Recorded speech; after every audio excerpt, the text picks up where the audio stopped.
Bismillahirrahmanirrahim. Yang terhormat dosen pengampu mata kuliah Ilmu Pendidikan Islam, Ibu Dr. Kamsina MPDI, dan teman-teman yang sama berbahagia. Assalamualaikum warahmatullahi wabarakatuh. Pertama-tama, marilah kita panjatkan puji dan syukur kehadirat Allah Subhanahu wa Ta'ala atas berkat, rahmat, dan hidayahnya, sehingga saya dapat melakukan presentase terkait dengan ilmu pendidikan Islam.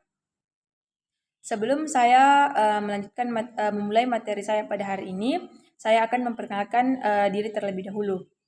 Perkenalkan, nama saya Nur Fadila dari Prodi Pendidikan Bahasa Inggris.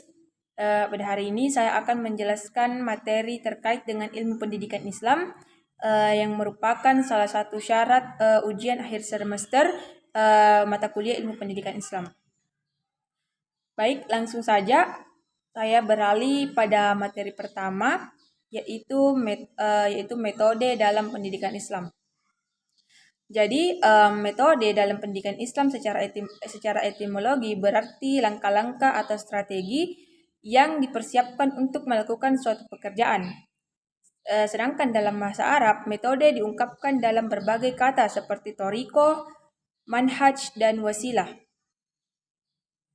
Namun, secara agamais, metode pendidikan Islam ini bersumber dari sumber ajaran Islam, yakni Al-Quran dan Al-Hadis. Adapun dalam pendekatan biologis, perkembangan biologis seseorang memiliki pengaruh yang sangat kuat terhadap dirinya. Seseorang yang menderita cacat jasmani akan memiliki kelemahan dan kelebihan yang tidak dimiliki oleh orang lain atau orang normal.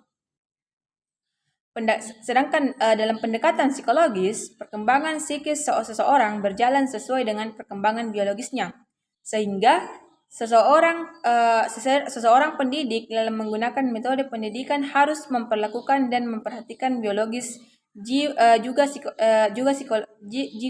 psikisnya. Sedangkan pendekatan sosiologis, dalam pendekatan ini interaksi sosiologis yang terjadi pada proses pembelajaran dalam fungsi pendidikan adalah proses pewarisan nilai dan budaya masyarakat dan suatu generasi kepada generasi berikutnya, atau pihak yang lebih tua kepada yang lebih muda. Jadi seperti halnya dengan proses pembelajaran antara seorang guru dengan muridnya. Selanjutnya ada prinsip-prinsip metode mengajar. Di sini ada beberapa prinsip-prinsip dalam metode mengajar, yaitu ada metode harus memanfaatkan teori kegiatan mandiri. Selanjutnya, metode harus memanfaatkan hukum pembelajaran. Metode harus berawal dari apa yang sudah diketahui peserta didik. Metode harus didasarkan atas teori dan praktek yang terpadu dengan baik. Metode harus memperhatikan perbedaan individual peserta didik dan prosedur yang sesuai dengan ciri-ciri pribadi. Metode mampu merangsang kemampuan berpikir dan nalar peserta didik. Metode disesuaikan dengan kemajuan peserta didik dalam hal keterampilan, kebebasan, pengetahuan, sikap peserta didik. Metode menyediakan pengalaman-pengalaman belajar melalui kegiatan belajar yang bervarian. Metode juga harus memotivasi peserta didik ke arah kegiatan yang menyangkut diferensiasi dan integrasi. Metode memberikan peluang untuk bertanya dan menjawab pertanyaan bagi peserta didik. Dan yang terakhir adalah metode pendidikan Islam digunakan dengan prinsip fleksibel dan dinamis. Adapun aspek dalam tujuan pendidikan Islam adalah membentuk manusia didik menjadi hamba Allah yang mengabdi kepadanya semata. Selain itu, bernilai edukatif yang bersumber daripada Al-Quran. Dan yang terakhir adalah berkaitan dengan motivasi dan kedisiplinan sesuai dengan ajaran Al-Quran. Selain itu, seorang tenaga pendidik juga harus memiliki teknik mengajar. Adapun teknik mengajar dalam pendidikan Islam adalah mendidik melalui keteladanan, mendidik melalui kebiasaan, mendidik melalui nasihat dan cerita, mendidik melalui disiplin, mendidik melalui partisipasi, atau mendidik melalui pemeliharaan. Selanjutnya ada pengertian pesantren, madrasah, dan sekolah. Jadi tentunya teman-teman mungkin menganggap bahwasanya pesantren, madrasah dan sekolah itu sama. Maka di sini kita akan melihat definisi-definisi dari pesantren, madrasah dan sekolah. Pesantren atau biasa disebut dengan pesantrian adalah sebuah lembaga pendidikan Islam tradisional yang para siswanya tinggal bersama dan belajar di bawah bimbingan guru yang lebih dikenal dengan sebutan kiai dan mempunyai asrama untuk menginap santri.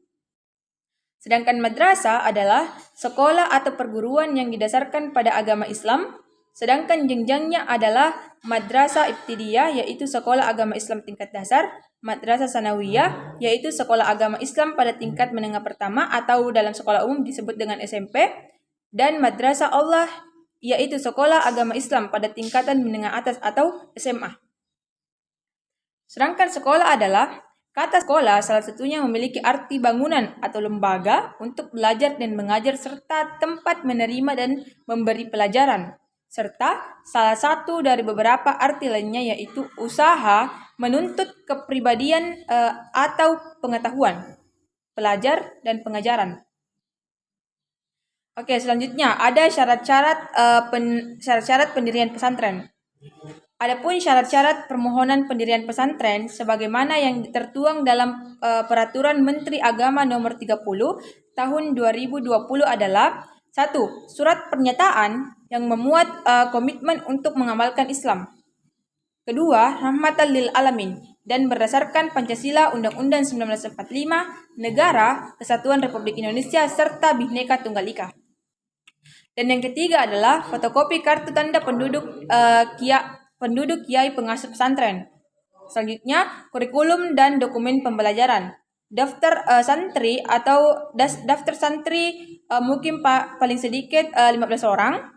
Selanjutnya adalah keputusan penegasan badan hukum bagi yayasan dan organisasi masyarakat Islam. Dan ada juga foto gedung, papan nama dan dena pesantren. Dan ada surat keterangan domisili dari desa atau kelurahan. Dan yang terakhir ada fotokopi bukti dokumen kepemilikan tanah. Baik, selanjutnya adalah persyaratan pendirian madrasah. Jadi di sini ada 3 persyaratan pendirian madrasah, yaitu ada persyaratan administratif, persyaratan teknis, serta persyaratan kelayakan. Sedangkan persyaratan pendirian sekolah diatur dalam pasal 4 Kepmen nomor 060 Undang-Undang nomor tahun 2002 tentang pedoman pendirian sekolah, dan di sini memiliki syarat sebagai berikut, yaitu hasil studi kelayakan, rencana induk pengembangan sekolah atau RPS, sumber peserta didik, tenaga kependidikan, tenaga non pendidik, kurikulum atau program, sumber pembiayaan, sarana dan prasarana serta penyelenggaraan sekolah. Di sini selanjutnya adalah kita akan membahas perbedaan pesantren, sekolah, kurikulum yang berbeda. Jadi madrasah, pesantren dan sekolah memiliki kurikulum yang berbeda. Jadi perbedaan mendasar antara pesantren dengan sekolah umum terletak pada kurikulum pendidikannya. Sekolah umum menggunakan kurikulum dari pemerintah, sedangkan untuk pesantren selalu menggunakan kurikulum dari pemerintah pesantren yang menggunakan kurikulum sendiri yang lebih berfokus kepada pendidikan agama. Jadi sudah jelas di mana letak perbedaan dari madrasah dan sekolah umum. Jadi kegiatan belajar pesantren lebih padat dibandingkan dengan sekolah umum. Kegiatan belajar pesantren bisa berlangsung sehari semalam, berbeda dengan sekolah umum yang hanya berlangsung pada pagi hingga sore. Selain itu, santri juga akan diawasi selama 24 jam. Jadi sudah jelas secara signifikan apa perbedaan dari pesantren dan sekolah umum. Oke, selanjutnya adalah perbedaan ketiga adalah santri ditanamkan pendidikan akhlak lebih baik daripada sekolah umum atau pesantren akan mengajarkan muridnya tentang pendidikan akhlak. Tapi yang membedakan di sini ialah pesantren tidak hanya mengajarkan santri akhlak sesuai norma kesopanan. Dan yang keempat adalah santri tinggal di asrama, sedangkan di sekolah umum sudah tentu bahwasanya peserta didik tidak tinggal di sekolah, hanya belajar mulai pagi sampai sore. Jadi siswa sekolah umum pasti akan tinggal di rumahnya masing-masing, tetapi berbeda dengan santri di pesantren. Selanjutnya ada santri diajarkan untuk memiliki sifat mandiri dan disiplin. Sudah jelas teman-teman sekalian bahwa ketika kita jauh dari orang tua, kita jauh dari rumah, apalagi kita tinggal di pondok pesantren, itu akan menciptakan sifat kemandirian pada peserta didik. Serta selain kemandirian juga ada kedisiplinan. Materi selanjutnya adalah Aziumardi Azra. Di sini ada biografi Aziumardi Azra. Jadi Aziumardi Azra lahir di Lubuk Alung, Sumatera Barat pada tanggal 4 Maret 1955. Pendidikan yang ditempuhnya meliputi Fakultas Tarbiyah IAIN Jakarta pada tahun 1982, Master of Arts or MA pada Departemen Bahasa dan Budaya Timur Tengah, Columbia University tahun 1988, Master of Philosophy MPHI. Pada Departemen Sejarah, Columbia University tahun 1990, dan Doctor of Philosophy Degree or PhD tahun 1992, dengan disertai berjudul The Transmission of Islamic Reformism to Indonesia, Nectar of Middle Eastern and Malay Indonesia Ulama in the 17 and 18 countries. Sejak 2007 sampai sekarang, sebagai guru besar sejarah dan direktur Sekolah Pascasarjana University Islam Negeri Syarif Hidayatullah, Jakarta. Sebelumnya, dia adalah rektor IAIN dan UIN Syarif Hidayatullah selama 2 periode, yaitu pada tahun 1998 sampai 2002 dan di UIN pada tahun 2002 sampai 2006. Sebagai salah satu tokoh pendidikan Islam di Indonesia, Aziumardi Azra juga doktor dan guru besar sejarah. Namun pandangannya terhadap pendidikan Islam tidak diragukan lagi. Adapun tujuan pendidikan Islam menurut Aziumardi Azra adalah terbentuknya kepribadian utama berdasarkan nilai-nilai dan ukuran Islam. Tetapi seperti pendidikan umum lainnya, tentunya pendidikan Islam tidak terlepas dari tujuan-tujuan yang lebih bersifat operasional sehingga dapat dirumuskan tahapan-tahapan proses pendidikan Islam untuk mencapai tujuan lebih jauh. Tujuan pendidikan Islam yang dimaksud adalah tujuan pertama-tama yang hendak dicapai dalam proses pendidikan itu. Selanjutnya, kurikulum pendidikan Islam menurut Aziumardi Azra. Aziumardi Azra menyatakan bahwa kurikulum merupakan pencapaian tujuan-tujuan yang lebih terperinci, lengkap dengan materi, metode, dan sistem evaluasi melalui tahap-tahap penguasaan peserta didik terhadap berbagai aspek kognitif, efektif, dan psikomotorik. Jadi setiap materi yang diberikan kepada peserta didik harus memenuhi 2 tantangan pokok. Ada penguasaan ilmu pengetahuan dan teknologi, dan yang kedua adalah penamaan pemahaman pengalaman ajaran agama. Dengan demikian, untuk membahas kurikulum pendidikan Islam, selayaknya diarahkan pada orientasi pada perkembangan peserta didik, orientasi pada lingkungan sosial, orientasi pada perkembangan ilmu pengetahuan dan teknologi. Selanjutnya ada pembaruan pendidikan Islam menurut Aziumardi Azra. Jadi searah dengan pendapat Azra dan Ramayulis mengemukakan bahwa pada saat ini dituntut kemampuan proaktif dan inovatif dari semua personi pendidikan Islam dalam menangkap kecenderungan yang terjadi di masa depan. Ini berdasarkan kondisi dan situasi yang terjadi di dalam masyarakat pada masa sekarang. Oke, di sini ada 5 yang harus diperhatikan dalam perkembangan pendidikan Islam.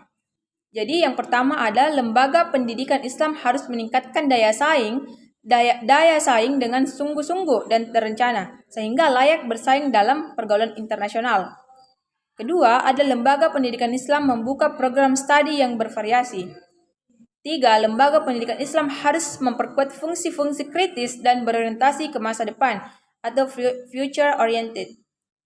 Dan lembaga pendidikan Islam harus melaksanakan akuntabilitas. Dan lembaga pendidikan Islam harus melaksanakan evaluasi secara terus-menerus dan berkelanjutan agar jaminan kualitas dapat bertanggung jawab. Oke, selanjutnya pendidikan Islam dalam realitas. Jadi perjuangan umat Islam untuk mensejajarkan pendidikan Islam dengan pendidikan umum sebenarnya sudah lama dimulai. Tetapi hingga saat ini pendidikan Islam dapat dikatakan masih harus diperjuangkan. Jadi untuk mewujudkan maksud tersebut, hal ini disebabkan oleh eksistensi pendidikan Islam yang seringkali harus berhadapan dengan negara. Artinya, kebijakan politik pemerintah tentang pendidikan Islam dapat dikatakan tidak kondusif. Pendidikan Islam barulah mendapatkan perhatian yang cukup signifikan setelah lahirnya Undang-Undang Sistem Pendidikan Nasional Nomor 2 Tahun 1989 dan lebih dikukuhkan lagi oleh lahirnya Undang-Undang Republik Indonesia. Undang-Undang Republik Indonesia. Selanjutnya, materi selanjutnya adalah ada transformasi pendidikan Islam. Di masa lalu, ada anggapan bahwa ilmu agama dan ilmu umum merupakan dua hal yang dikotomis. Oleh karena itu, keduanya sulit untuk disatukan. Dengan begitu, sebagai implikasi, lembaga pendidikan umum berdiri di mana-mana dengan gagahnya di negeri ini. Sedangkan lembaga pendidikan Islam harus berjuang sedemikian rupa agar bisa eksis secara kualitatif karena lembaga pendidikan Islam belumlah dianggap sejajar dengan lembaga pendidikan umum. Karena dari sisi teori, perubahan sosial yang lebih dikenal dengan shifting paradigma, yaitu suatu teori yang menjelaskan bahwa hampir semua jenis kegiatan ilmu pengetahuan, baik natural science maupun social science, bahkan religious science, selalu mengalami yang disebut dengan shifting paradigma, yaitu yang dimaksud adalah dengan istilah shifting paradigma di sini adalah adanya pergeseran gugusan pemikiran keilmuan yang memungkinkan terjadinya pergeseran, perbaikan, perumusan kembali, nasik-nasik, serta penyempurnaan rancangan bangunan epistemologi keilmuan.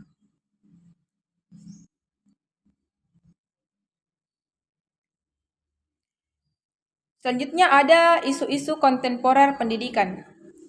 Pengesahan rancangan Undang-Undang Guru dan Dosen yang dilakukan dalam sidang paripurna DPR Republik Indonesia tanggal 6 Desember 2005 dimaksudkan untuk memperbaiki wajah pendidikan di Indonesia melalui perbaikan nasib guru dan dosen. Undang-undang ini diperlukan untuk mendorong peningkatan kualitas guru dan dosen, termasuk perlindungan profesi dan kesejahteraannya. Akan tetapi, setelah disahkan menjadi undang-undang, ternyata produk legislasi DPR tersebut tidak serta-merta menjadikan nasib guru dan dosen terangkat ekonominya. Menurut Mendiknas Bambang Sudibyo, pemerintah memberikan waktu 10 tahun mulai tahun 2007 bagi para guru untuk memenuhi persyaratan sertifikasi profesi pendidikan dengan memiliki gelar sarjana serta lulus uji sertifikasi. Itulah sebabnya kelahiran Undang-Undang Guru dan Dosen yang sudah memasukkan tahun kedua itu hingga saat ini belum juga memberi kesejahteraan kepada guru dan dosen. Selanjutnya, ada lembaga pendidikan dan MAL. Subjudul ini kelihatannya tidak memiliki relevansi satu sama lain. Tetapi jika ditelaah dari perspektif pendidikan terlihat bahwa kedua variabel tersebut memiliki kaitan maraknya aktivitas pembangunan amal dewasa ini sangat kontras dengan aktivitas pembangunan atau rehabilitasi gedung sekolah. Begitu banyak gedung sekolah atau lembaga pendidikan yang ambruk karena dimakan usia, tetapi tidak mendapatkan perhatian serius dari pihak yang berwenang. Usaha untuk membangun lembaga pendidikan unggulan berjalan sangat lamban sesuai dengan teori deret hitung. Sedangkan pembangunan mal berjalan begitu cepat sesuai teori deret ukur. Kenyataannya, ini sangat menyedihkan masyarakat pendidikan, apalagi amanat undang-undang agar mengalokasikan APBN dan APBD minimal sebesar 20% untuk sektor pendidikan masih jauh dari harapan. Selanjutnya, materi terkait dengan ilmu pendidikan Islam yaitu guru dalam pendidikan Islam. Guru dalam pendidikan Islam merupakan orang yang pekerjaannya atau mata pencahariannya atau profesinya mengajar. Dalam bahasa Inggris dikenal dengan istilah teacher yang berarti pengajar dan edukator yang berarti pendidik, ahli. Sedangkan dalam bahasa Arab ada beberapa istilah yang menunjukkan pengertian guru seperti ustaz, mudarris, muallim, muaddib, murabbi. Jadi kata ustaz berarti guru, profesor, gelar akademik, jenjang di bidang intelektual. Pelatih, penulis, dan penyair. Kata mudarris berarti guru atau pengajar. Adapun tugas guru dalam pendidikan Islam. Al-Ghazali menjelaskan tugas dan kewajiban seorang guru dalam kitabnya yaitu Ihya Ulumuddarris Mizan al-Amal, yaitu mengikuti jejak Rasulullah Shallallahu Alaihi Wasallam dalam tugas, dan apapun syarat-syarat seorang guru maka ia layak menjadi ganti Rasulullah Shallallahu Alaihi Wasallam. Dialah sebenar-benarnya alim atau berilmu intelektual. Yang kedua, ada memberi kasih sayang terhadap anak didik, memberi kasih sayang kepada murid-murid dan memperlakukan mereka seperti anaknya sendiri. Yang ketiga, menjadi teladan bagi anak didiknya. Dan yang terakhir adalah menjaga kode etik seorang guru dan memegang salah satu mata pelajaran. Sebaiknya jangan menjelekkan mata pelajaran lainnya di hadapan muridnya.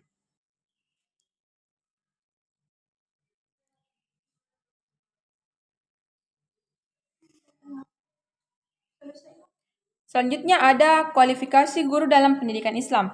Setidaknya ada 2 kualifikasi akademik yang patut dimiliki oleh seorang guru, yaitu kualifikasi pendidik formal dan kualifikasi uji kelayakan dan kesetaraan.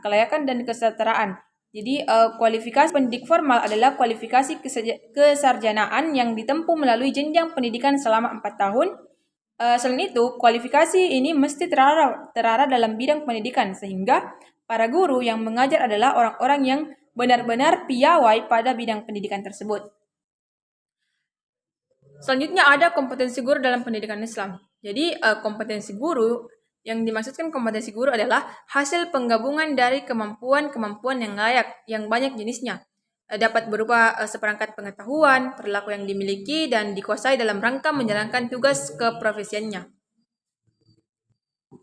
Menurut Nana Sujana, dalam proses belajar mengajar, 76% kualitas siswa dipengaruhi oleh kompetensi seorang guru. Sebagai suatu profesi, guru mesti memiliki 5 kompetensi, yaitu kompetensi pedagogik. Salah satunya adalah kompetensi pedagogik. Selanjutnya pengertian pendidikan seumur hidup. Jadi pendidikan seumur hidup merupakan suatu konsep atau suatu ide atau gagasan pokok yang berarti bahwa pendidikan tidak hanya berlangsung selama seorang belajar di lembaga-lembaga pendidikan formal, bahwa seseorang masih dapat memperoleh pendidikan kalau ia setelah selesai menjalani pendidikan formal. Jadi ditekankan pula dalam konsep bahwa pendidikan dalam arti kata yang sebenarnya adalah sesuatu yang berlangsung terus sepanjang kehidupan seseorang. Jadi istilah pendidikan berasal dari bahasa Yunani, yaitu pedagogi yang berarti bimbingan yang diberikan kepada anak. Jadi istilah ini kemudian diterjemahkan ke dalam bahasa Inggris dengan kata education yang berarti pengembangan atau bimbingan. Dalam bahasa Arab, istilah ini sering diterjemahkan dengan tarbiyah yang berarti pendidikan. Selanjutnya, ada konsep dasar pendidikan seumur hidup. Jadi, konsep pendidikan seumur hidup menurut pemikiran filsafat Islam sebenarnya sudah sejak lama dipikirkan oleh para pakar pendidikan dari zaman ke zaman, apalagi bagi umat Islam. Jauh sebelum orang-orang Barat mengangkatnya, Islam sudah mengenal pendidikan seumur hidup, sebagaimana dinyatakan dalam hadis Nabi Muhammad SAW yang artinya tuntutlah ilmu dari buayan sampai meninggal dunia. Prinsip pendidikan seumur hidup didasari atas berbagai landasan. Fuad Hasan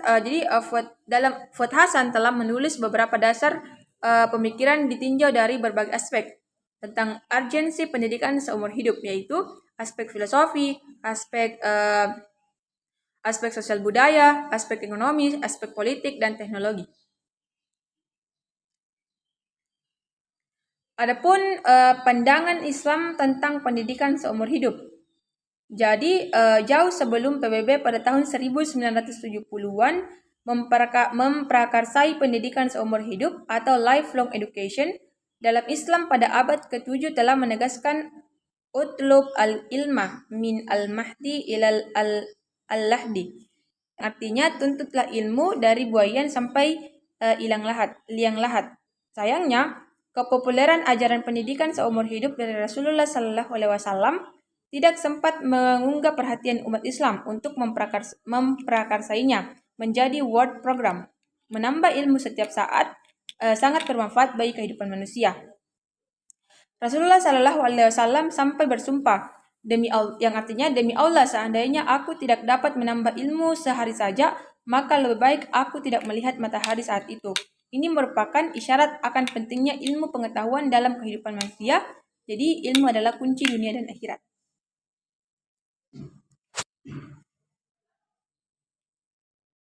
Selanjutnya materi terakhir adalah sejarah prodi pendidikan bahasa Inggris. Ini merupakan riset kecil yang dilakukan oleh teman-teman dari kelompok terakhir yang meriset sejarah prodi pendidikan bahasa Inggris sebagai kita mahasiswa dari jurusan pendidikan bahasa Inggris. Jadi program studi pendidikan bahasa Inggris dimulai dengan dibukanya beberapa jurusan atau program studi dalam lingkup IAIN Alauddin Makassar, termasuk Tadris Pendidikan Bahasa Inggris. Pada jabatan Rektor IAIN Alauddin Makassar, Profesor Dr. Haji Abdul Muin Salim, berdasarkan SK Rektor nomor B12/SK PP 009 106 tentang pembukaan jurusan dan program studi dalam lingkup IAIN Alauddin Makassar. Pada tanggal 3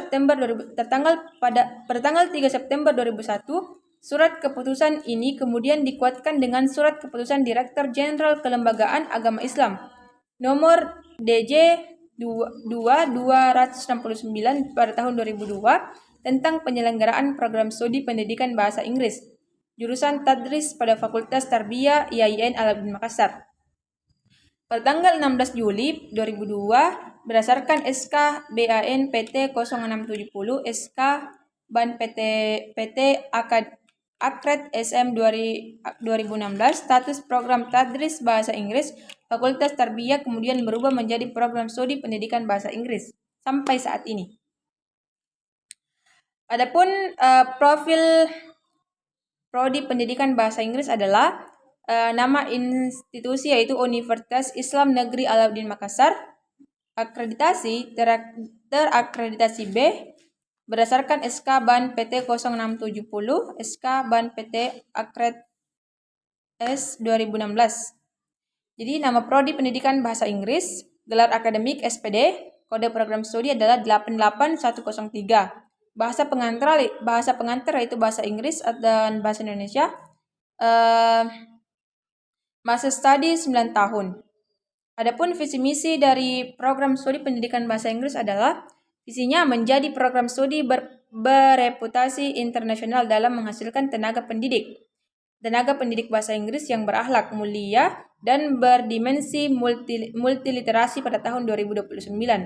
Adapun misinya yaitu 1. Menyelenggarakan pendidikan untuk menghasilkan tenaga pendidik bahasa Inggris yang berakhlak mulia, berdaya saing, berjiwa entrepreneurship, dan berdimensi multiliterasi. Yang kedua, ada melaksanakan penelitian dan inovasi dalam bidang pendidikan bahasa Inggris yang bermanfaat bagi stakeholders dan menjadi rujukan internasional. Dan yang terakhir adalah melaksanakan pengabdian kepada masyarakat dalam bidang pendidikan bahasa Inggris yang inovatif dan responsif terhadap perkembangan zaman. Baik, itulah tadi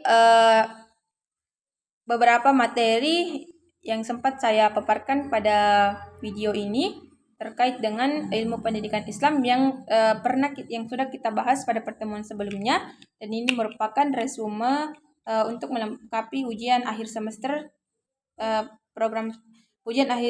mata kuliah ilmu pendidikan Islam. Baik, terima kasih. Saya tutup dengan ucapan wallahu muwaffiq ila aqwamit thoriq. Assalamualaikum warahmatullahi wabarakatuh.